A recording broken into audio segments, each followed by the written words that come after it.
Olá, bem-vindo ao nosso encontro desta quarta-feira. Bom dia pra você. Estou recebendo aqui hoje o Guti Fraga. Eu queria uma salva de palmas, que vocês vão realmente... O Guti não tem quem no Vidigal, na Zona Sul do Rio de Janeiro, não conheça o Guti. Agora, o trabalho dele com o grupo Nós do Morro e as crias desse trabalho, olha, eles conquistaram o Brasil todo. Eu vou deixar primeiro que o próprio Guti, numa reportagem que a gente gravou no Vidigal, conte como esse cantinho da cidade o conquistou. A reportagem é da Ana Paula Brasil, a produção do Fabrício Marta e do Edmar Figueiredo. Vamos ver e depois a gente vai conversar com ele. Meu nome verdadeiro é Gottschalk. É um nome alemão que significa abaixo de Deus, acima de rei. Minha mãe se chama Maria, meu pai se chama Joaquim e a gente é do Mato Grosso, perto do Rio Araguaia. E lá morava um Dr. Fritz. E ele é que sugeriu o meu nome. Ele era o único médico da região e eles é que me deram esse nome, mão, esse palavrão. Eu fiz um ano de medicina, fiz um ano de agronomia, me formei em jornalismo e sou esse peão da arte. Eu vim parar no Vidigal tudo por acaso, que eu vim de uma vida doida, morei na Argentina um tempo, vim para cá em 76. Fiquei um mês em Copa e desaguei aqui no Vidigal, meu porto seguro. O Morro teve a sorte de receber esse morador inquieto. Vivendo uma transformação pessoal, Guti levou junto uma garotada que subia e descia as ladeiras do Vidigal meio sem rumo. Assim surgiu o grupo de teatro Nós do Morro, um projeto de arte e cidadania. Eu sempre disse que a gente não é simplesmente um grupo de teatro, mas um grupo de teatro com filosofia de vida, né? A solidariedade, a multiplicação, a disciplina, a responsabilidade, a organização. Tudo isso faz parte da construção de um cidadão, de um artista cidadão bacana. Eu vejo que o nosso código não morreu. Eu vejo que a estrutura e a base, ela existe. Eu percebo que essa rapaziada tem uma estrutura bacana e um respeito muito grande. Encontramos Guti Fraga no Vidigal no dia em que ele selecionava novos alunos para o grupo. O casarão do projeto estava lotado. Me bate de uma forma louca por saber que tem quase 2.000 pessoas. E a gente pode atender 100. Eu falo, caraca, e aí? E aí? Bahia, Mato Grosso, Goiás, Minas, Rio Grande do Sul, de todas as favelas, São Gonçalo, Nova Iguaçu. Aí é uma dor muito grande, porque você queria ter todas essas pessoas. Guti ensina e aprende nessa cena sempre em transformação. Você tem que estar aberto para as mudanças. Então, assim, a minha vida também é mudada a cada momento. Outro dia, por exemplo, a minha vida mudou de novo. Eu estava lendo a Cecília Meirelles, né? E fala da reinvenção da vida. A gente tem que reinventar a vida a cada momento. Ando o sol pelas campinas e passei a mão dourada pelas águas, pelas folhas. Ah, tudo bolhas. Que vem de fundas piscinas de ilusionismo, mais nada. Mas a vida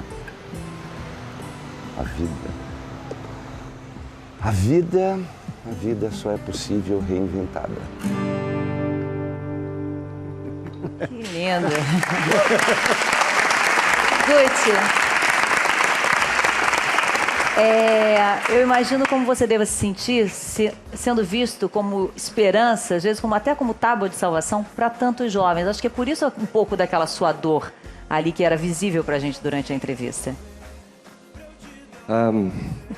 Primeiro eu queria dar bom dia. Bom dia. Eu queria agradecer estar aqui no seu programa. Imagina, nós é que estamos felizes. Sou teu fã. Não. De verdade. Entendeu? E prazer estar aqui. Aquela dor... São dores que a gente vive em vários momentos das nossas vidas. Não é a primeira vez que tem esse tipo de dor, de tantas pessoas desejarem sonhar juntos. O que eu falo, na verdade, assim, o que mais me doeu naquele momento, assim, é você perceber em um país com tantas diferenças como o nosso, em que a gente luta a vida toda para ter pelo menos o básico de igualdade, né? A educação, a saúde, né? E a cultura faz parte do sonhar, é um sonhar que junta, que a gente pode ter todas as diferenças, mas a gente poder estar junto em prol de objetivo comum, que é a arte. E esse viver a arte.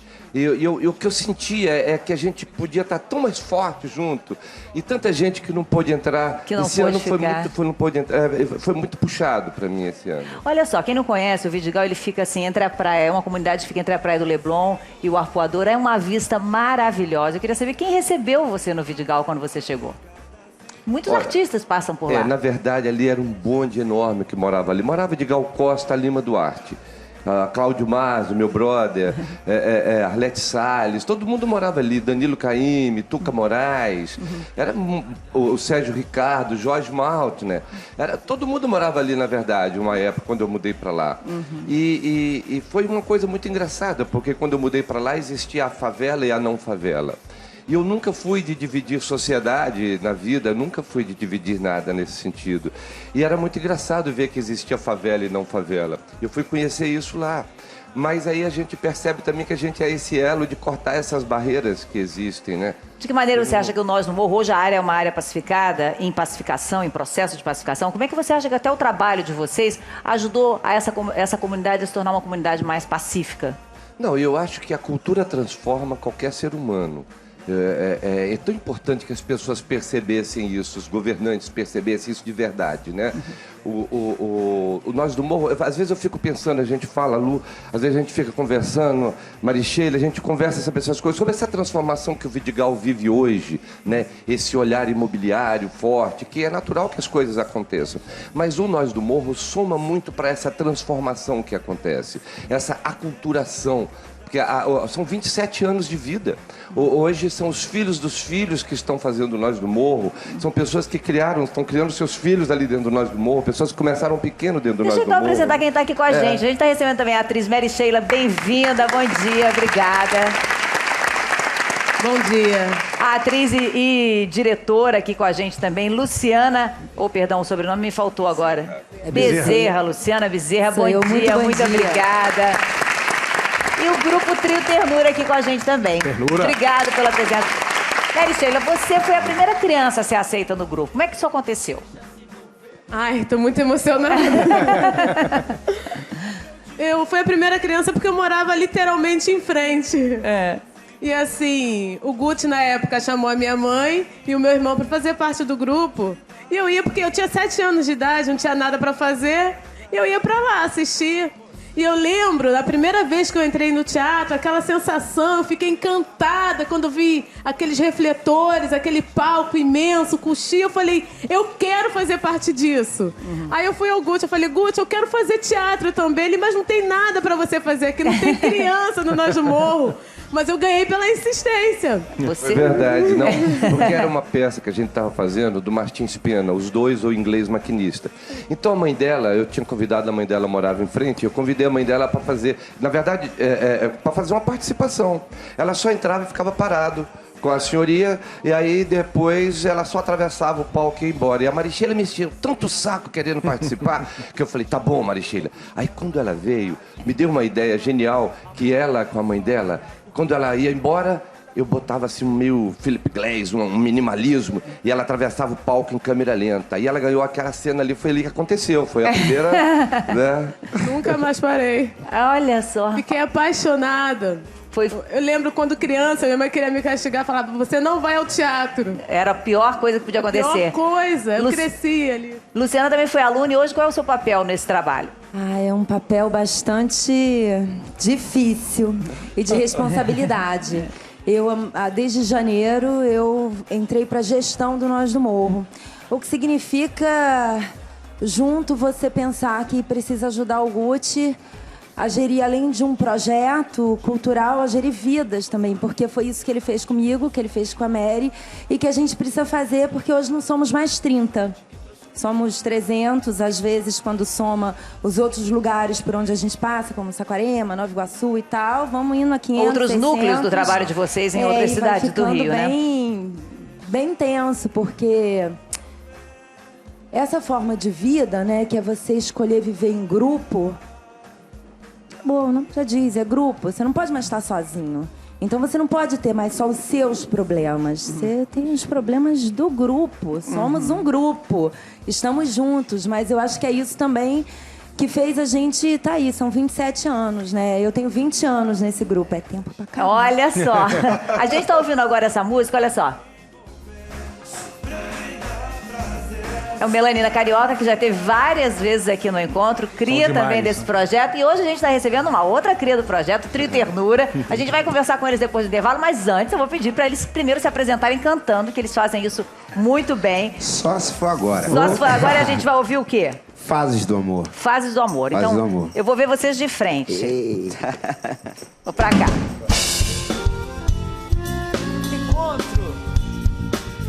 Trio e você, tudo a ver, né? Tudo a ver. Réveillon.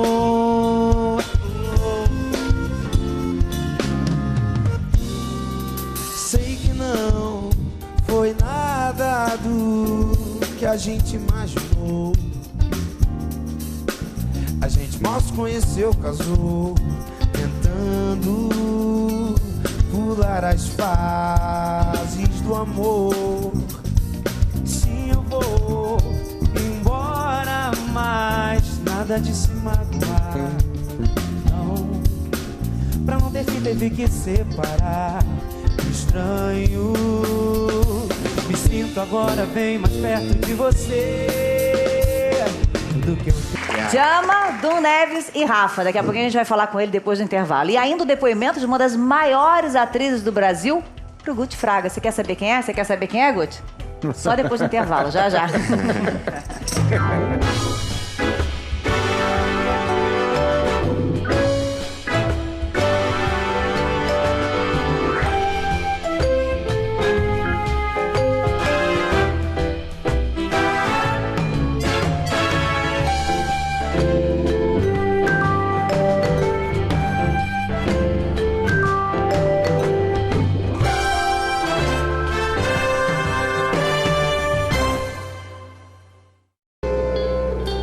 Bom, a gente está conversando com o Guti Fraga e com o poder que a arte tem para transformar a vida das pessoas. E vocês ouviram antes do intervalo o trio Ternura, né? O Jama e o Dum Moraes, eles se apresentavam com o Thiago Martins, ator que também é cria do grupo. Há um mês o Thiago se despediu e chegou para se juntar ao trio o Rafa, que participou do The Voice Brasil. Queria saber se você já conhecia essa turma e como é que você foi recebido. Já conhecia o Jama há 12 anos. O Dum a gente já se encontrou várias vezes, fazendo alguns trabalhos musicais. Eu tive uma experiência muito bacana, talvez o Guti nem lembre ou lembre. Eu cheguei a fazer o teste no Nós do Morro, como foi apresentado na matéria, e vivi um pouco dessa emoção.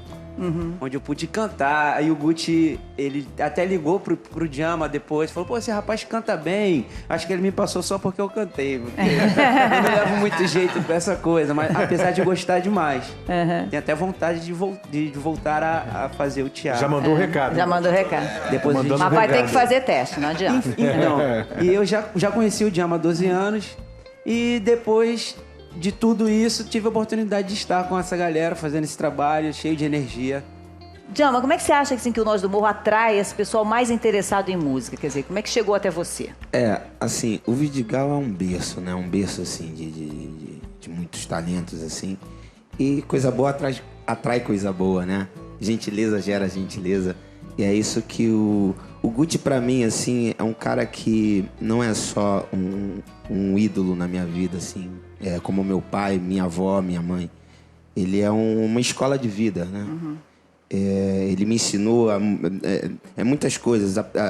A não ter medo, sabe? A não temer nada. A transformar os problemas gigantes em uma formiga e seguir em frente e não olhar para trás. E muita coisa, assim, eu levo comigo até hoje. Talvez ele nem saiba que eu guardo ainda uma pedrinha que ele... Uma vez, né? Ele viajou para Stratford, Inglaterra, Londres. E aí eu tava começando no teatro e ele trouxe... E eu falei, poxa, eu queria tanto ir, um sonho meu, não sei o quê. Ele trouxe para mim uma pedrinha do túmulo de Shakespeare, que eu guardo até hoje com o maior carinho, assim, vale muito mais que, né, qualquer riqueza, assim. Então, ele tem umas coisas que, assim, enfim... Guti, eu amo você, tá? Dum, pra você também isso tem essa... Te amo muito. O Nós tem essa importância toda. Tem muita importância. A minha família quase toda passou pelo Nós do Morro. Todo mundo foi, de uma certa maneira, modificado, atingido por isso, né? E é interessante, sabe por quê, Dom? Toda a nossa equipe esteve lá e com todo mundo que a gente falava, as pessoas sempre falavam que você, Guti, tinha um aspecto transformador na vida delas. Então eu queria que você visse, a gente perguntou para as pessoas então o seguinte: quem era você quando você chegou ao Nós do Morro? E quem é você hoje? Vamos ver o que as pessoas responderam. Eu era um menino de 10 anos, tinha 5 irmãos e ajudava minha mãe nas tarefas de casa, trabalhando e estudando. Hoje em dia, eu sou um homem de 33 anos, privilegiado, porque eu vivo do que eu amo, que é a arte, e eu consigo enxergar o mundo. Antes eu era uma pessoa muito tímida e o teatro quebrou isso, sabe? Eu aprendi a fazer iluminação aqui, tenho noção de figurino, cenografia, então mudou completamente. Quem era o Renan quando chegou no Nós do Morro? Bom, eu era uma criança de 6, 7 anos de idade, ainda curiosa da vida, querendo uma oportunidade até para crescer como ser humano, não sonhava em ser artista, não sonhava tão pouco com a proporção que o Nós do Morro fosse ter, como é hoje. O Renan hoje é ator, é professor de teatro, multiplicador do grupo Nós do Morro e hoje incentivando a garotada, assim como eu fui incentivado quando eu entrei. Quando eu cheguei no Nós do Morro eu estava perdida e acho que agora eu me achei. A Priscila hoje é uma atriz consciente, uma atriz que está tentando sempre procurar ser o melhor. O Guti exige isso da gente, exige da gente educação, exige da gente estudo e se doar completamente.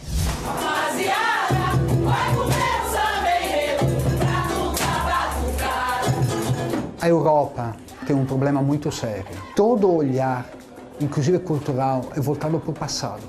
Aqui no Vidigal, com a contribuição do Nós do Morro, as pessoas sonham com o futuro. Sonham de verdade e projetam para o futuro e trabalham para isso. E há uma dinâmica muito mais positiva, muito mais vital, é uma questão de vitalidade.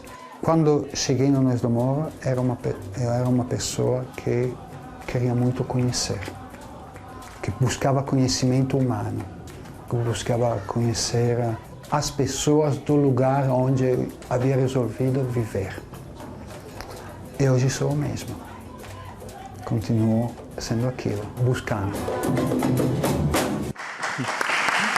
Guti, quem era você antes do Nós do Morro e quem é você hoje? Meu Deus. Eu acho que eu sempre fui... Eu sempre fui, acho que, guiado por Deus.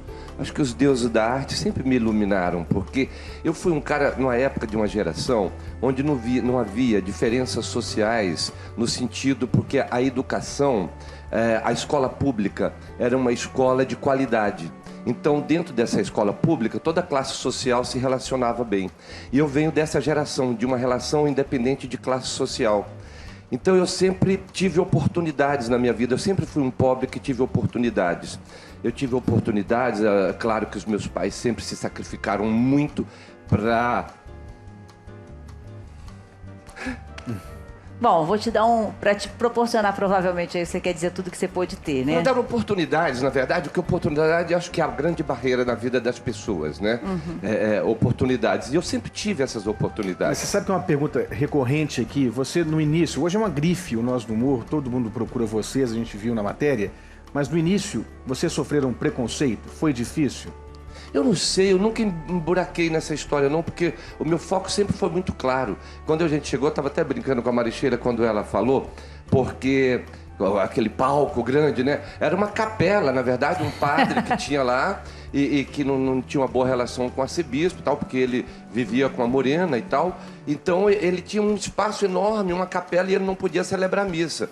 E um dia, quando eu voltei de Nova York, que eu resolvi fundar o Nós do Morro, eu trabalhava com a Marília Pera, que é a musa da minha vida. que eu resolvi fundar o Nós do Morro, esse padre me convidou se eu não gostaria de usar o espaço do lado de fora da igreja, que ele tinha uma capela. Aí eu falei, maneiro, vamos lá. E aí a gente começou a trabalhar ali. Eu convidei as pessoas que eu já vi que tinha talento, que eu convivia dentro do Vidigal, e convidei para estar no Nós do Morro, para fundar esse projeto de vida, esse projeto coletivo, esse projeto filosófico. A arte, mas com filosofia de vida. E o padre, um dia, estava chovendo, a gente não podia fazer lá fora, e a gente precisava estrear um espetáculo. E eu falei, padre, será que a gente não pode aumentar o altar um pouquinho e a gente fazer o espetáculo aqui? Que ele não podia celebrar a missa lá na capela. Aí ele permitiu. Padre, e esse era o teatro. Esse era o teatro, Transformou o altar em palco. Em palco, Olha exatamente. só, ele falou, eu falei antes do intervalo que a gente ia mostrar o depoimento de uma atriz super consagrada, super querida, talentosíssima, uma das grandes damas da TV, do teatro, que fez questão de mandar uma mensagem para o Guti. Vamos ver. Eu conheci o Guti Fraga em 1983. Nessa ocasião, ele veio ser meu secretário. E eu sempre fico com muito orgulho, porque foi nessa ocasião em que o Guti ia diariamente à minha casa que ele começou a sonhar com Nós do Morro. E era um sonho assim tão concreto, tão forte, que de repente eu vi o Guti realizar essa paixão. Eu nunca tinha visto o teatro chegar tão profundamente a uma comunidade carente de cultura como era o Vidigal. Disso tudo eu só lamento ter perdido a pessoa que organizava meus papéis, meus textos, minhas fotos, a minha vida. Mas em compensação, o Brasil ganhou uma figura, um homem, um diretor, um homem de bem como você. Eu continuo te amando, Guti. Ai, que lindo, né? Salve, salve, Guti Fraga. Nossa, é muito lindo ter um depoimento de uma pessoa assim, o reconhecimento do trabalho que você faz, né? Eu acho que o ser humano precisa de autoestima para quebrar várias barreiras, né?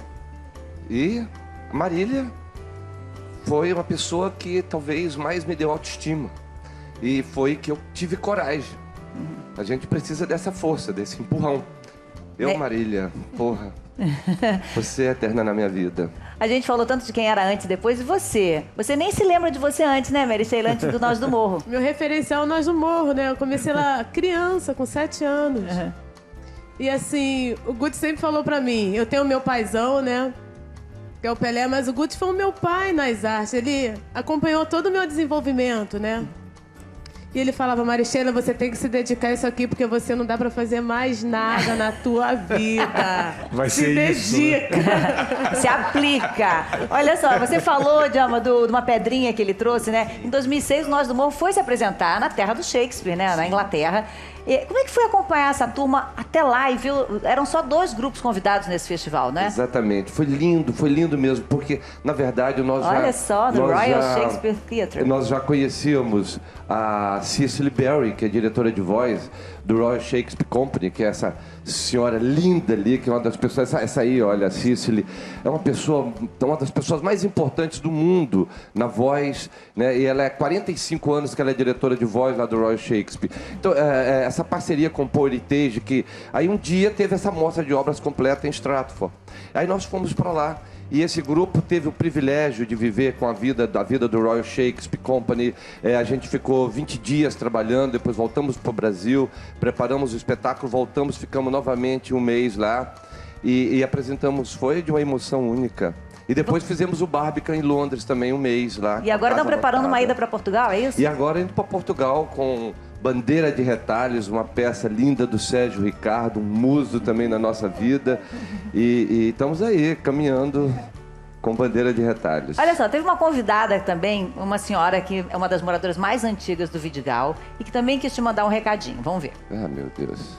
Toda vez que tem peça aí, o Guto vem aqui, me convida. Ah, a senhora vai, guarda um cantinho lá pra senhora e tudo.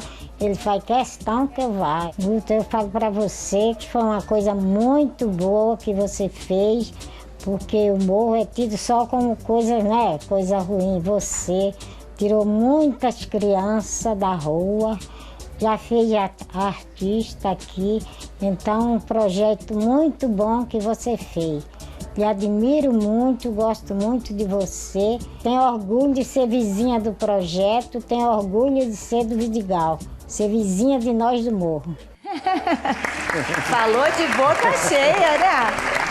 Agora, quer dizer, você vê, mesmo uma pessoa que não participe diretamente do projeto, é a questão da autoestima. Ela se sente parte desse todo, parte dessa vida que passou a existir ali, né?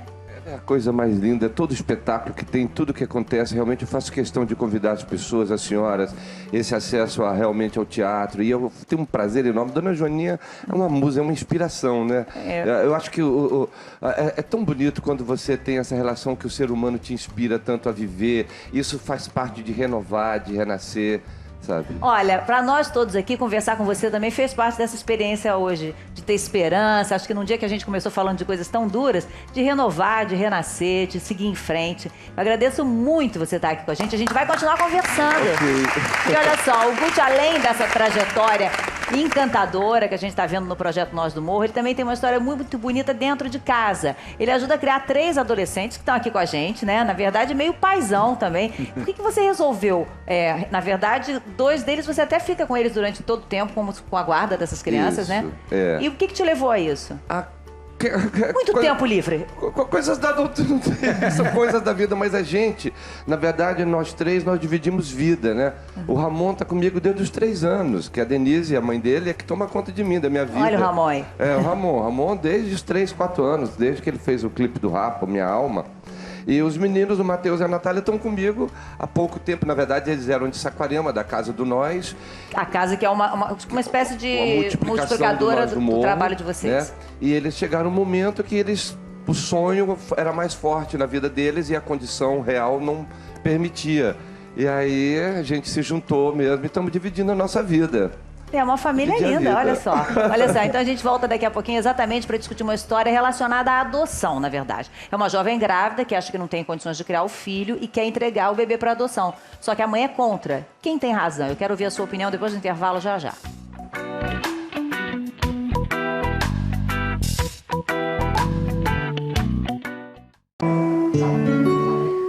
Bom, nós estamos de volta e agora a gente vai falar sobre a decisão de uma mulher de entregar o filho para adoção. A partir de agora eu vou querer saber a sua opinião. Acesse nosso site, globo.com/encontro, mande seu comentário pelas redes sociais ou então converse ao vivo direto com o Laí, você já sabe, #encontro e você entra aqui na nossa roda. A história é a seguinte, eu queria conversar primeiro com a psicóloga Eliana Baia para saber o seguinte, uma mulher que decida entregar a criança, o filho, para adoção, ela ainda é vista com muito preconceito? Todo preconceito do mundo. É, assim, aquela famosa mãe desnaturada, aquela que gostou na hora de fazer, mas na hora de assumir a responsabilidade não quer saber. Então, ela sofre todo tipo de condenação, de julgamento, de injunção moral em cima dela, porque existe um entendimento de que ter filhos, biologicamente, já garante a capacidade de cuidar desses filhos. E a gente vê na realidade que isso não acontece sempre. Isso acontece na maioria dos casos, né? A mãe que gera é a mãe que cuida. Mas quando isso não acontece, a gente tem que poder pensar numa outra solução que proteja tanto a mãe quanto a criança. Com base exatamente nessa argumentação e de ver como é que ainda hoje há tanto preconceito em relação a isso, a gente criou uma história em que nessa história uma mulher, uma jovem, ela já tem um filho, ela está grávida e ela acha que ela não vai ter condições financeiras de criar essa segunda criança e decide entregar a criança para adoção.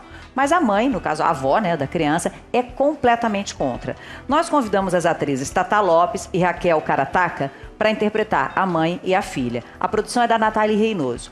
E eu vou querer saber a sua opinião. Num caso como esse, quem tem razão?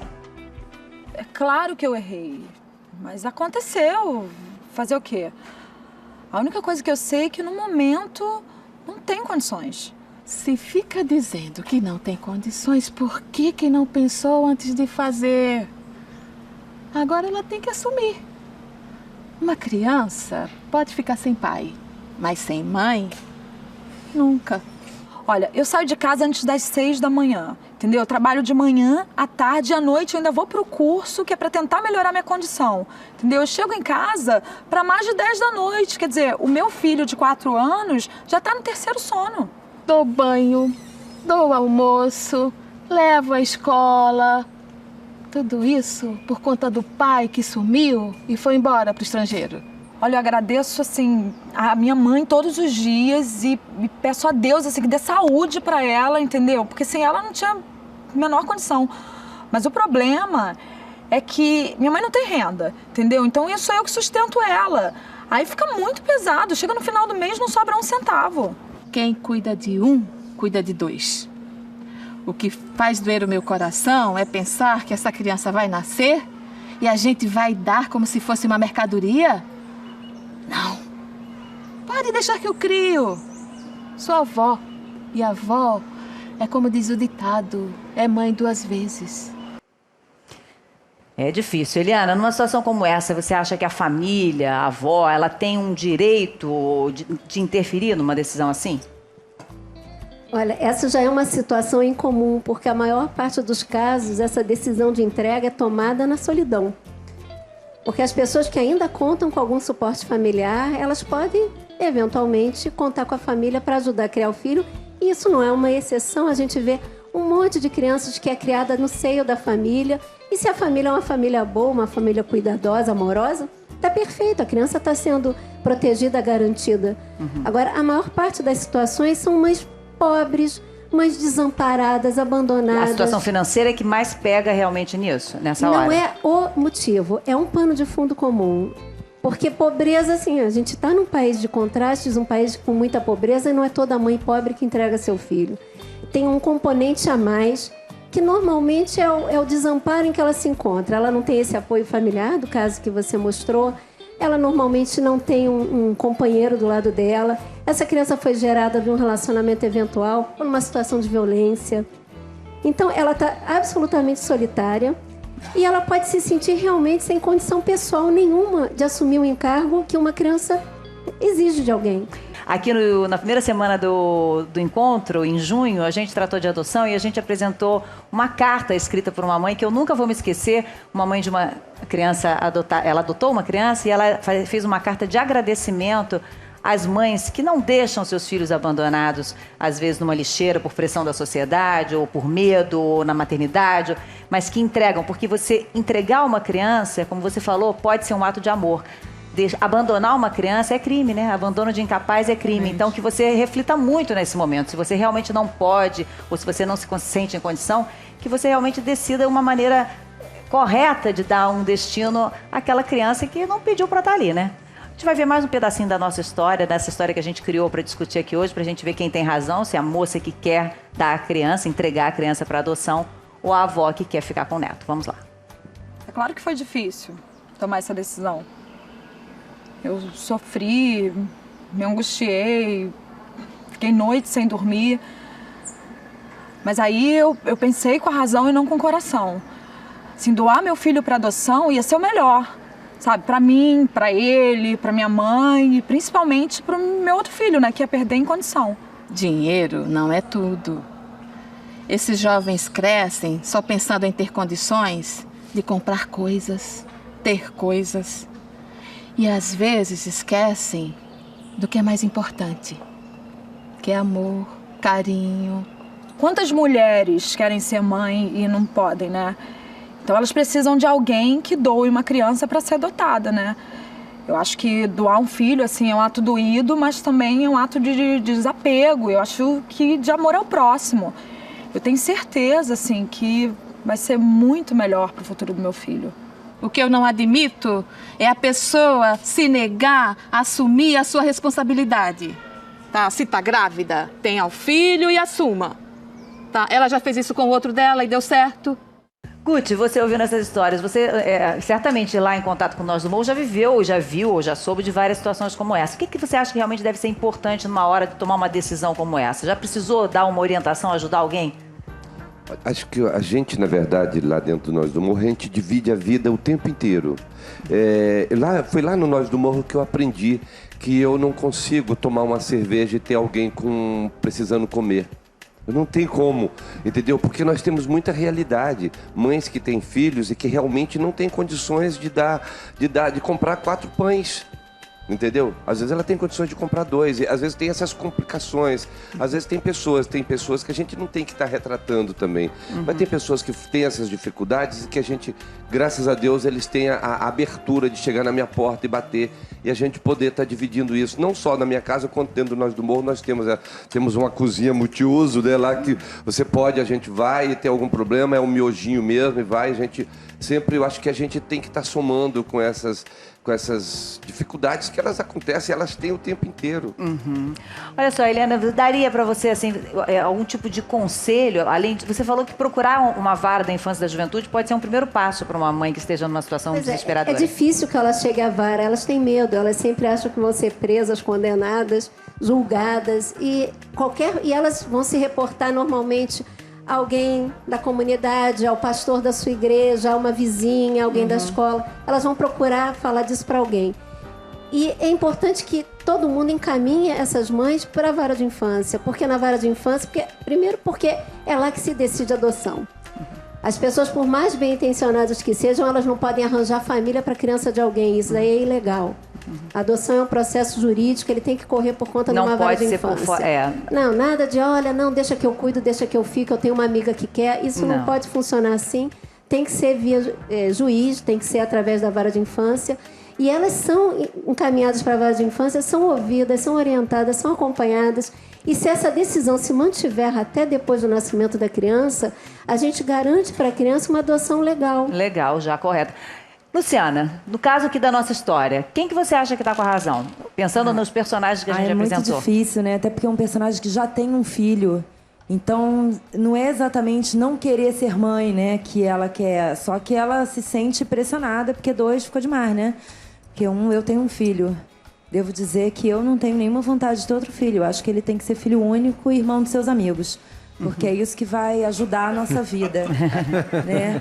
Mas eu acho que a menina tem todo o direito de dizer e de pensar em não ter esse filho. Eu acho que é muito egoísmo quando você acha que você tem que se colocar nesse papel de, eu tenho que ser mãe. Só porque eu nasci mulher, eu tenho que ser mãe. Eu não concordo com isso. Eu acho que ser mãe é uma consequência, é uma escolha. Porque é eterno, né? Você tem ex-marido, você tem ex-sogra, você tem ex-filho, não existe, é filho. Compromisso para sempre. A vida inteira. Né? Mary Sheila, você acha o quê? Quem que da nossa história aqui está com a razão? A avó. A avó. Eu creio que filho é uma bênção de Deus e não está lá por acaso. Quem sabe, depois que essa criança nasce, a vida dela mude? Ela não sabe. É o futuro, né? É o futuro. Eu acho que a gente não deve premeditar né, o que vai acontecer. Se tá ali, tem algum propósito, tem algum porquê. Eu investiria na criança. Dum, você vamos ouvir a opinião de um homem. O que você acha? Bom, eu fui criado com a minha avó. Com a minha mãe, que estava separada do meu pai. Meu pai foi embora, nos deixou. Fui criado com a minha mãe, com a minha avó. Tenho na minha família uma prima que é adotada pela minha tia, né, pela minha tia Sheila, a Stephanie, hoje faz parte da família Neves. Ela foi adotada e eu vou te falar, eu acho que a avó pode abraçar, acolher, que ela vai ser bem-vinda. Bom, então eu vou pedir agora a votação. Você que está aí, quem está aqui vai poder pegar o aparelhinho e votar. O número 1 é a mãe que deseja entregar a criança para adoção. O número 2 é a avó que acha que a mãe não deve fazer isso. Quem está aqui aperta o número e envia, sende. E você que está aí do outro da telinha, vota pelo nosso site globo.com/encontro. Só pra gente encerrar, quer dizer, na verdade, óbvio, a prevenção, a educação sexual, né? Tudo isso nas escolas, planejamento. A gente fala só da mãe e o pai, né? A gente sempre esquece exato. que tem um pai aí que também deixou uma mãe sozinha, que também não assumiu nenhum papel, que também responde por essa situação. Claro. Então, na verdade, o planejamento seria o ideal, mas a gente tá tratando aqui, no caso, quando a coisa já está consumada, né? Sim, e a gente está falando de uma criança que merece, que tem o direito de ser querida, de ser amada, de ser desejada, de ser protegida, porque ter filho é muito mais do que gerar um filho. Ter filho é para sempre, ela falou. Exatamente. Então, as pessoas às vezes compromisso para a vida, né? Ficam chocadas com isso, falam, não entrega seu filho, eu te ajudo, eu te dou um enxovalzinho, eu te dou uma cesta básica. Gente, filho é muito mais do que cesta básica e enxovalzinho. Filho é um compromisso de vida. Olha só que interessante. A gente aqui, acho que a nossa história apresentava, como você falou, diferentemente da grande maioria, a presença de uma avó, né? E essa presença da avó, eu acho que acabou pesando muito no resultado que a gente obteve. Aqui na plateia, 27% acham que a mãe está com a razão e 73% votaram com a avó. Claro, se ela está se oferecendo como uma possibilidade, isso, de uma certa forma, já tornaria as coisas mais, né, encaminhadas para que a família ficasse com a criança.